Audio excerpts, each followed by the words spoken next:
Guys, magandang araw po sa inyo lahat. Luto ako guys ng aming ulam sa tanghalian.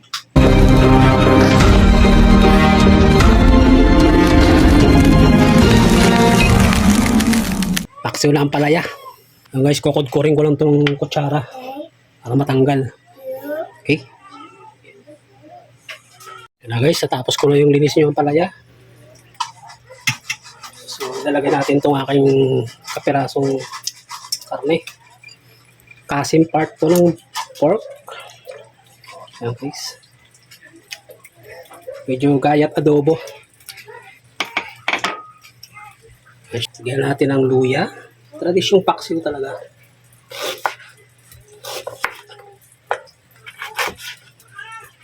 Kakaiba naman. Ito guys.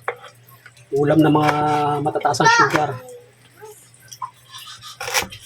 Amin yung palaya dyan. Yung gusto ng karne, yun ang kanya. Yan. Lalagyan natin ng luya. Yung luya, medyo ginayat ko ng maliliit.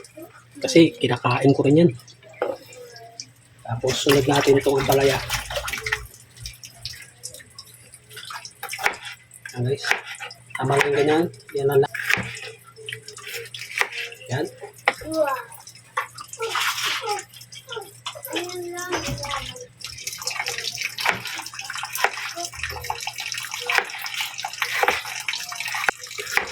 First time ko lang ginawa ito guys. Walang maiba. Kasi gusto kong kumain ng palaya. Bagay ito sa mga matataas ang sugar at saka sa palaya.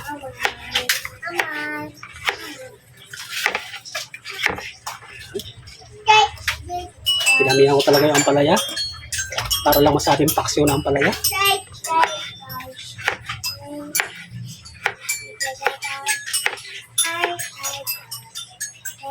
Grabe yung presyo ng bangus ngayon guys. Taas. Yung bagyo no. Kaya tumaas siguro ang presyo. Kaya ito na lang naisip kong lutuin. Ang alternate. Yung pork kasi na yun guys, ano na, lagang 100 pesos. Ito 60. 60 rin. Yan. Lalagyan natin syempre ng sibuyas. Okay. Oops. Sibuyas, medyo di na natin pinuhin yan.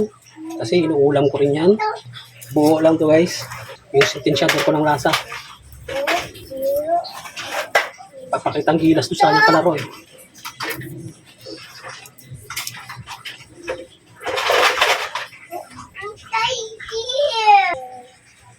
Papakitang gilas doon sa kanyang kalaro.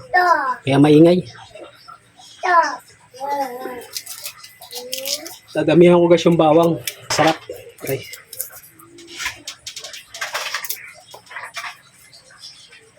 Isang bawang pa lang. Kulang na yan. Isang subuan na yan. Malunggay. Ito, binigyan niya akong sili. Pero mamaya natin ito sa sapaw para di umanghang. Makain ng mga bata.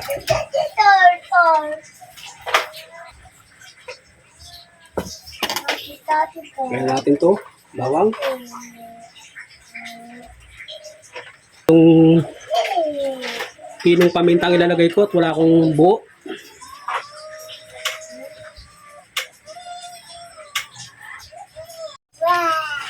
Lalagyan ko ng ating magic sarap. Okay.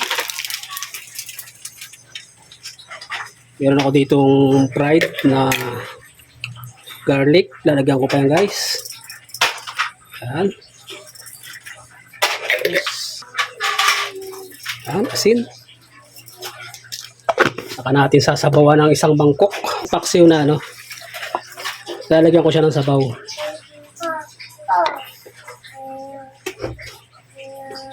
Siyempre, lalagyan natin ng suka.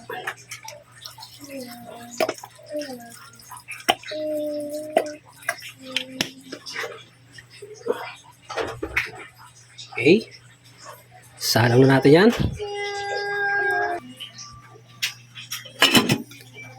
Guys, pakuluan natin. Sa maraan lang na apoy. Yan guys, check natin. Kumukulo na. Wow. Ang bango guys. May paksiw. Tignan natin.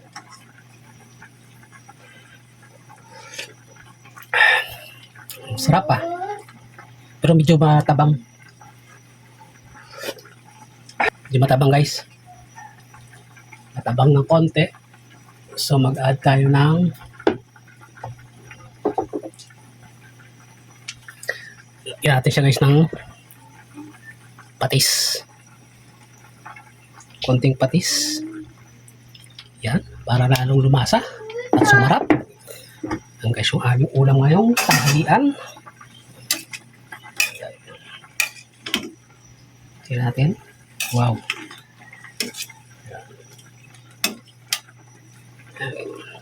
Nagkakaiba niya doon sa paksiw na ano talaga. Pag ako nagpapaksiw ng isda, medyo malapot ang sabaw guys.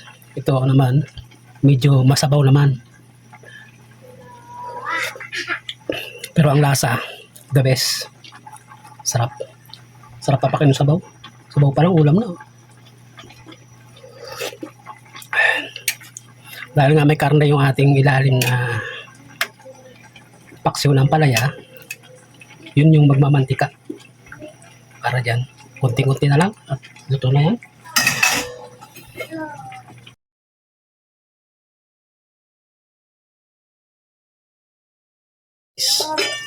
After 15 minutes, yan siya.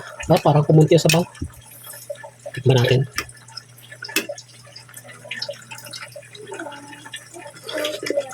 Aba, hindi na siya lasang paksiw guys. Lasang papaitan na siya. Sarap ng sabaw.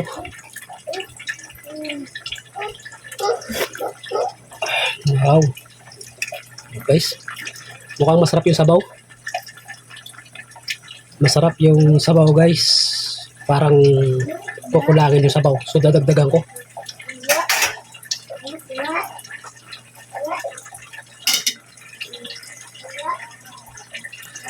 Naglasa siyang papaitan. Malamang ubos ang sabaw na to. So magdadagdag ako ng isang mangkok pa ulit ng sabaw. So add tayo ng asin ulit. So magtatabang yan. Mawawala yung asin niya. So add ulit tayo ng suka.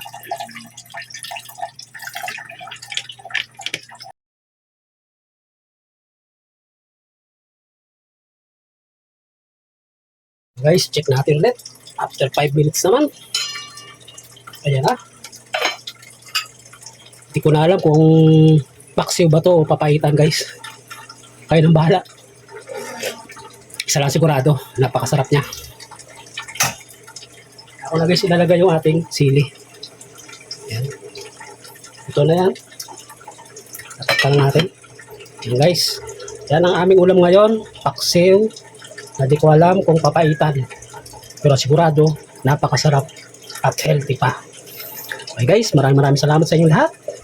Bye-bye. God bless.